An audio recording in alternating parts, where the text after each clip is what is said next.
Hello, ladies and gentlemen, and welcome to the Learning to Be Human podcast. My name is Christopher Linkenbach, and today we are going to start off with a little poem by Mary Oliver, Wild Geese. Some of you may be familiar with this one. This one touches me, and it brings up emotions. And I don't even fully understand the poem, but it does something to me. So I just want to share this with you. You do not have to be good. You do not have to walk on your knees for 100 miles through the desert repenting. You only have to let the soft animal of your body love what it loves. Tell me about your despair. Tell me about despair, yours, and I will tell you mine. Meanwhile, the world goes on. Meanwhile, the sun and clear pebbles of the rain are moving across the landscapes, over the prairies and the deep trees, the mountains and the rivers. Meanwhile, the wild geese, high in the clean blue air, are heading home again. Whoever you are, no matter how lonely, the world offers itself to your imagination. Calls to you like the wild geese, harsh and exciting, over and over announcing your place in the family of things. It touched me again. Halfway through that poem, you might have noticed I made a little bit of a mistake there and kind of had a pause. And there was a part of me that wanted to just either restart or tell myself I would just cut it out later. But today's theme is actually on failure. Failure is success and success is failure. And so I wanted to leave that in there as a way to show my humanity and show that this podcast is about failing, about messing up. And so I want to leave that in there, even though the poem is not perfect and there's a big part of me that's asking for me to reshoot that. I'm going to let that sit, and that's going to segue us into what we're talking about today, which is that failure is success and success is failure. Now, I'm going to start with the latter part of that little quote or that little phrase, and success is failure. What I mean by that is our standards for success in this society do not lead us down a path of ultimate happiness. We have been fed a story that there are certain things in this culture or this human existence that will make us eternally happy. For instance, exuberant amount of money, attention, aka fame, sexual power, and status, and there is this belief system. I see it in myself, and it is with the ethos of our culture, especially in America, that in having X, we will ultimately be happy. We look at celebrities and we think, oh, that movie star must be so happy because they are getting so much attention. And what is actually happening is they are receiving a lot of pleasure, a lot of dopamine hits, and there's nothing wrong with that. But it does not lead to long-term happiness. And even to define happiness, to me, happiness is not receiving maximum amount of pleasure, like a hedonistic view. To me, happiness means being able to hold gratitude for the moment. Because we get so caught in that flicker of, in the future, I'll be happy. When I have X, I'll be happy. When I have this, I'll be happy. When I have whatever it may be, I'll be happy. And that actually, it kills us in the creative process to think that we'll be happy when. For instance, with this podcast, with YouTube videos I've done in the past, I've always had this idea of, okay, well, when I'm big and famous, then I'll put more effort into it. Or when I'm big and famous, then I can have more time to dedicate towards this, or XYZ, or putting things off in the future. And all of that's wrapped around this idea of success. And for me, I hadn't even defined in my own life what success had meant.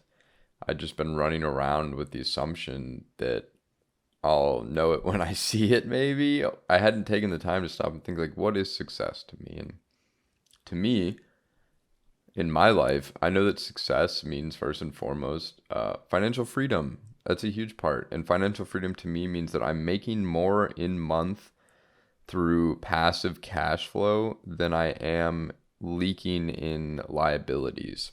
So just as long as the money coming into my pocket each month from not having to quote unquote do anything is more than just sitting and paying out my liabilities. And so being able to define that as success, another form of success to me is, do I have loving people in my life? Do I have a healthy cultivated relationship? Do I have a good relationship with my family? Do I have several close friends that I can count on to be there for me? That's another measurement of success for me. And so it was really important for me to recognize, like, oh, I'm chasing something and I don't even know what it is. How can I justify success in my own life? What does that even mean to me? And so I think a huge part of this was actually in hearing Russell Brand's story and how he went through his addiction cycle and fame and glory and drugs and rock and roll and sex, and had pretty much anything that he could want at his fingertips, yet he was still unhappy. And that's what made me realize, like, okay, maybe that's not the path, because the hedonistic view is very seductive. And I think living a life towards just pleasure will bring a lot of suffering to an individual. And so now to speak on the other part of failure as success. So we also have this idea that successful people may or may not fail. For instance, if we look at Beyonce, and we don't see all the times Beyonce's fallen down and had to pick herself back up again. We just see the finished product of this badass woman who's now running Super Bowl halftime shows and doing all sorts of crazy things, but we hadn't seen the process of her getting there. We look at, for instance, an individual like Robert Downey Jr., for example, Iron Man, and some may know the story of he got a DUI, and there was so much up and down in his life to get him to where he got to actually be able to perform in a Marvel movie. And there is so much failure that is a part of the path, and there's a tendency inside of us to avoid it because failure is an uncomfortable emotion, and we have been conditioned and taught that failing is bad through our educational systems. And so we're afraid of it. It brings us shame when we fail.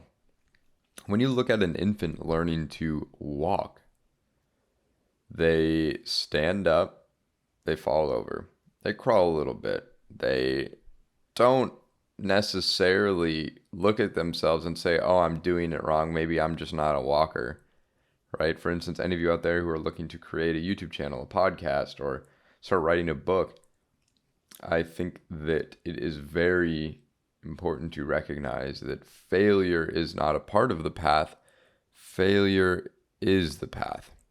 And what I mean by that is that you have to just keep failing forward. You have to keep creating and falling on your face and creating and falling on your face and taking the pain of rejection and the pain of all of the mistakes and just keep learning from them. That's how our brains essentially work. And one of the reasons that we fall into this narrative is through our education system. Education is not a measure of someone's intelligence. Education is a measure of conformity. Education is, can you memorize this? Can you do this exactly as I tell you to do it? And that's especially difficult in the world of the entrepreneur, in the world of the artist. Because in that world, you don't have somebody to tell you what to do every day. You don't have that boss that's constantly telling you, all right, this is exactly what I need. This is what it looks like. Here's the guidelines. All right, go out and do it. In these roles, and especially on the spiritual path, nobody tells you what you're supposed to do. You're actually supposed to go out and fail. And so in our teaching system, we have been taught to follow as opposed to led to learn.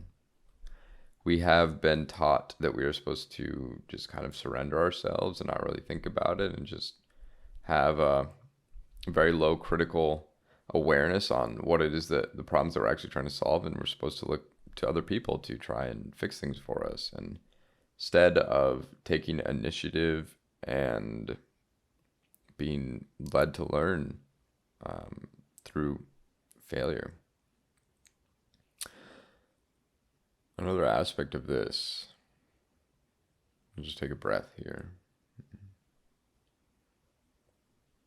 Being lost means you are heading down the correct path because it means you've not been down it before. It's like Robert Frost's The Road Less Traveled. Going into the forest at the darkest point is where the adventure is.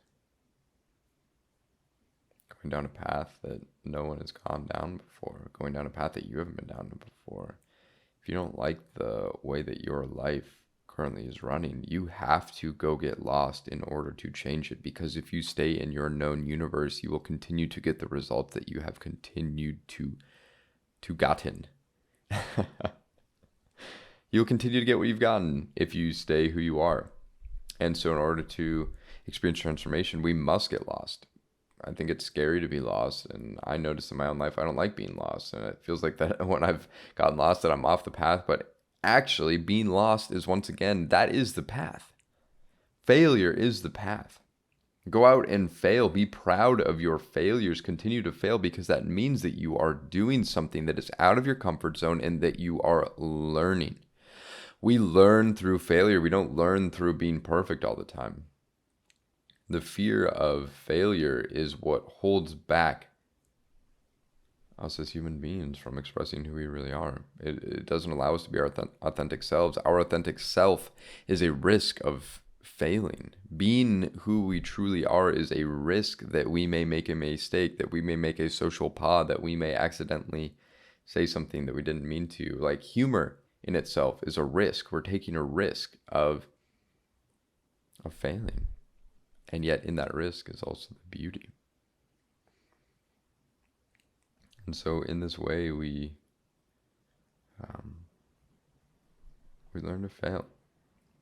I think finally here, something that I want to touch on is that a quote that I read recently in a reading that I've had to do for grad school is The Queer Art of Failure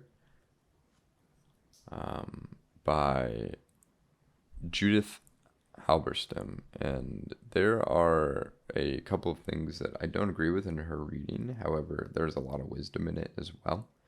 And one of the pieces of wisdom is, I must teach you, I have nothing to teach you. And that is what I leave you with, is that you already know. You already know. You don't need anyone to tell you where to go or how to live your life.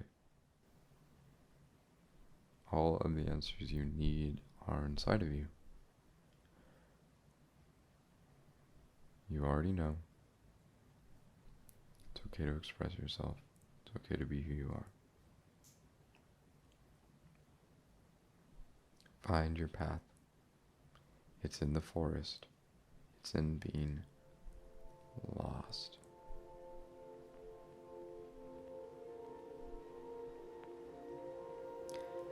And with that, ladies and gentlemen, thank you so much for listening. Every single Saturday at 9 a.m. there is a new Learning to Be Human podcast, so keep your calendars set.